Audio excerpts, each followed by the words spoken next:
Tap the change. Apps list. Hello, isang magandang araw po ulit sa ating channel, no. So, yun, narito ulit tayo para gumawa ulit ng mga tutorial siyempre. At medyo ilang buwan din tayo nawala dahil sa isang problema, no. At yun, tatalakayin natin ngayon kasi may mga nagchat-chat sa akin.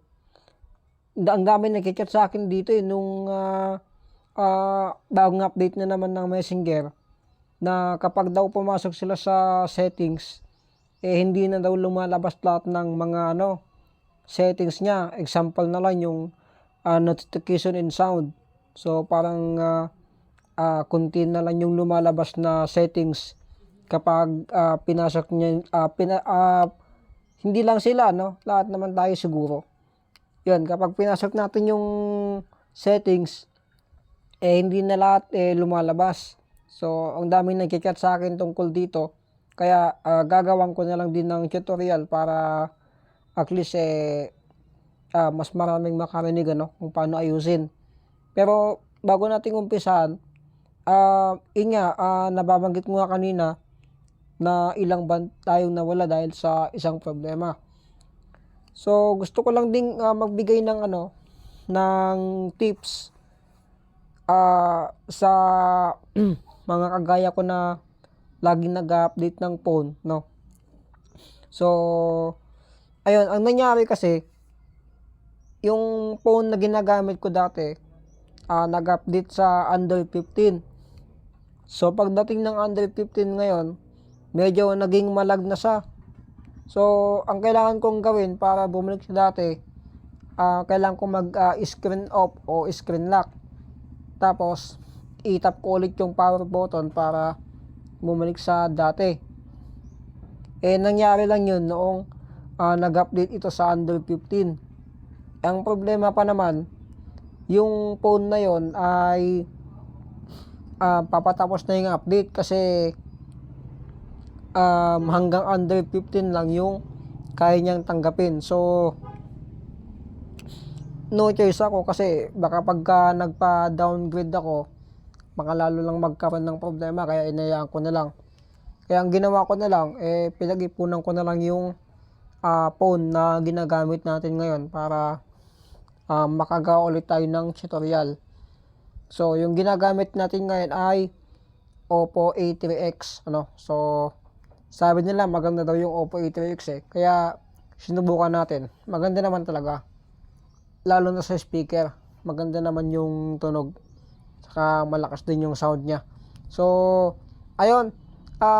Mabalik tayo dun sa ating tutorial, no. So, kung paano ma-access ulit yung mga ilang settings sa Messenger.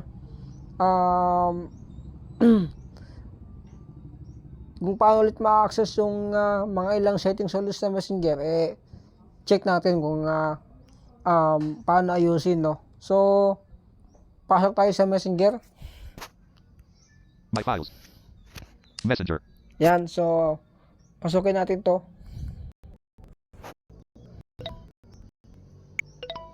Messenger. Select menu tab 404. Then tap Chats natin 100 tong message menu. tab 104. Menu QR code toolbar but logged in as settings 101 button. Then tong settings. Yan. Messenger. Settings button. Change pro Marvin at start user for families. Orders button. Payments back button. Settings. Yan, so kung makikita nyo, hindi na lahat ng settings ay lumalabas. So ang kailangan nyo lang pong gawin, kailangan nyo lang pong mag-swipe up 2 fingers. So, swipe up natin 2 fingers. Yan. Orders button. Payments button. Preferences. Avatar button. So, dito gusto ko lang ipaalala, dapat medyo dahan-dahan lang kayo sa pagsa-swipe up kasi minsan baka malagpasan yung settings na hinahanap nyo kasi minsan pag nasa gitna yung hinahanap nyo, nalalagpasan siya. Privacy and professional set. Avatar button. Notification. Chat heads off button. Notifications and sounds button. Chat heads off button. Photos and media button. Memories button. So, ganun. Kailangan nyo lang mag-swipe up 2 fingers para lumabas yung ibang settings. Swipe down naman para makabalik kayo doon. So, back na natin yan dahil okay na, no? Marketplace. Wait, Copy. wait.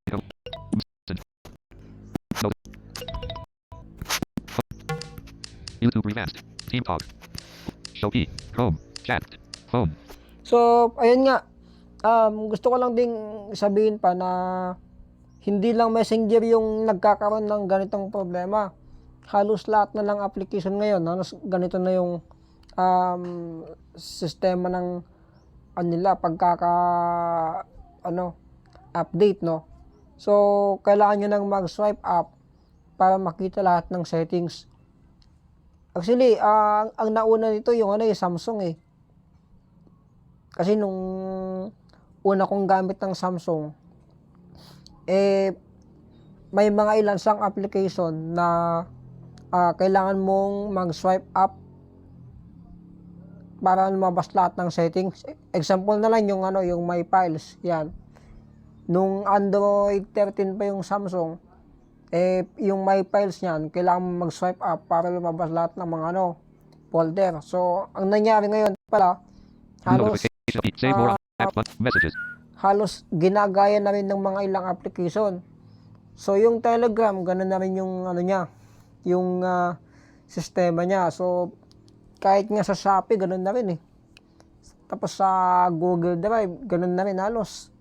So, yun lang, no? So, kung halimbawa, meron kayong napasok na isang application at medyo kulang yung settings, ganun lang gawin nyo, mag-swipe up lang kayo para lumabas lahat ng settings. Ayan. Kung medyo nagdududa kayo, ba't ganito kulang yung settings? Dati naman, hindi naman ganito. So, pag gano'n, lang kayo, no? Mag-swipe up, saka swipe down para makita nyo lahat ng settings. So, yun lang, no?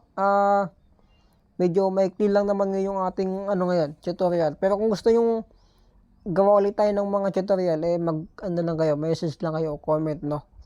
Kasi, yun nga, makakagawa na ulit tayo dahil nga iba na yung ating phone.